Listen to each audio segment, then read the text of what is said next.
This is Apple's brand new iPhone 12, and the question is now the time to upgrade.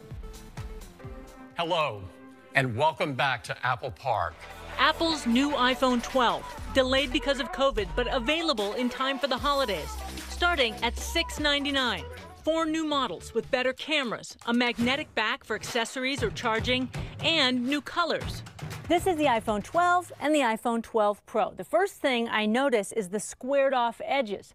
Then there's the new colors. This is blue and Pacific blue. Matchy matchy. But the big headline, it's Apple's first 5G iPhone. Hardly anybody can get it. Is it worth upgrading to this phone just for that?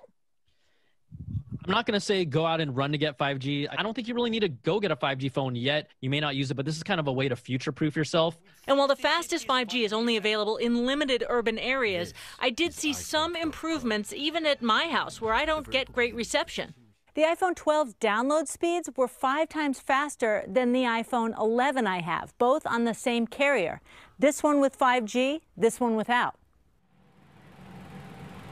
Note what's missing: no earbuds or power plug with any newly manufactured iPhones, in a move Apple says reduces their environmental footprint. But I will say, here in San Francisco, where we have some of those super fast 5G towers, I just clocked 900 megabits on an iPhone 12 download. That's 23 times faster than the 38 meg download speed I had on the iPhone 11 on the same network. That's way faster than my home broadband, guys. This is going to be great. The future is going to be fast.